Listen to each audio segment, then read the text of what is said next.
So the question, what can be done to give a student a lifetime heart for missions? So my personal belief is that we start small. We start by small service projects in that seventh grade, eighth grade age. Um, Give them the heart for mission, the desire for missions by introducing them into small projects, maybe a day long project, a half a day project, or building a handicap ramp, whatever. From there, go into maybe a weekend project or another local community thing like a food pantry or some sort of a homeless situation, and just really just build their heart for missions. From there, going to a week long camp within the United States somewhere, an opportunity to spend a week serving, presenting the gospel, doing missions, and then as the students get into their upper high school years, providing an opportunity to possibly even do an overseas trip. That's the way we do it at our church, and I think by the end of that time, students have developed a heart and a desire for missions and to see the gospel presented through service and their efforts. So that's all I got. Yeah, I think Ray did a great job in explaining. But coming from my side is that I think that you have to truly explain what missions is to a kid. Like Ray went to the action part. I'm going to say that for the answer to this question of what can be done to give a student lifetime heart missions is when he truly knows what biblically and what it truly says about the Bible says about what being on missions all about. And I think that when you take that, and also you take what Ray says and put it into action, I think you personally come together in 2-in-1, and and a student comes into a lifetime for missions. So not only is he going into the action part, but he's also doing it. He's also hearing what the heart of missions of someone is all about as well. So I think putting the two together couldn't be any more perfect than what somebody is truly saying to when you ask what a 12 to 17-year-old, and plus you get it for 5 years. So doing that for 5 years, truly explaining what the biblical form of missions is compared to doing it in person. What an awesome person that would be to send out on a mission field to go speak the gospel of Jesus Christ. Yeah, Ray and Casey, they pretty much summed it up. So I'll talk a little bit more into that.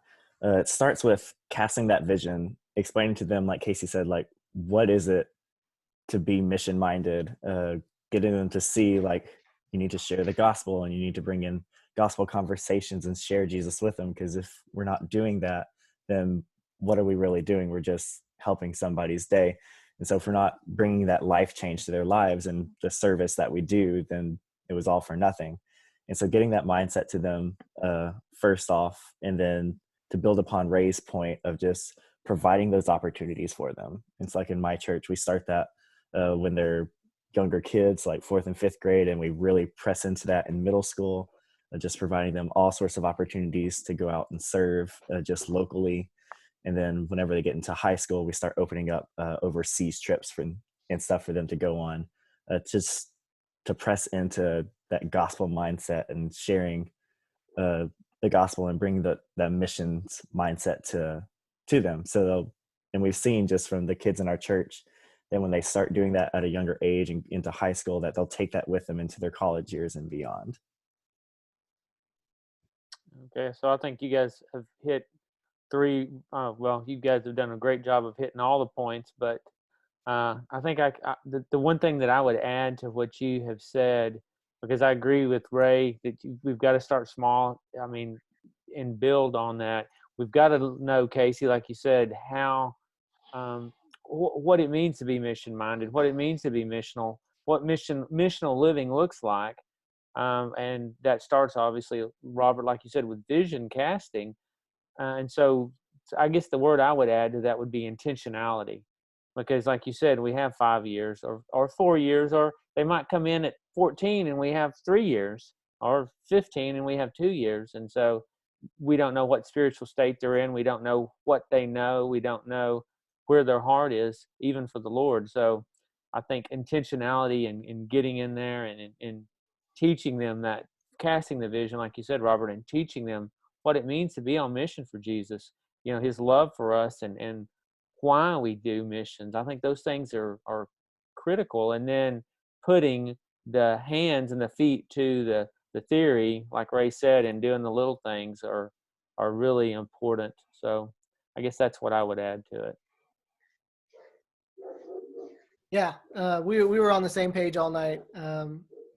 All five of us really have a strong belief that if we're going to change the way that teenagers view missions, then we have to make sure that they have a heart for Jesus first. When you're training to be a teacher and they teach you how to plan lessons, they teach you to start with the end in mind.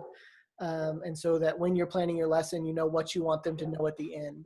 And so when we as student pastors begin to cast that vision for what do we want an 18-year-old disciple to look like, it needs to begin with that love for Jesus that is strong enough and passionate enough that they're willing to be on mission for him, whether it's in their high school or their college or in their city or across the country. They're not going to do that internationally or nationally unless they've had an opportunity to try it out during their time in youth group. They need to have the opportunity in safety of their friends and the people they rely on to test out whether or not this Jesus that they love is really worth sharing with other people. And they're not going to get that opportunity unless we as the student pastors are giving them that opportunity. We have to find places for them to test their skills and to learn and to grow.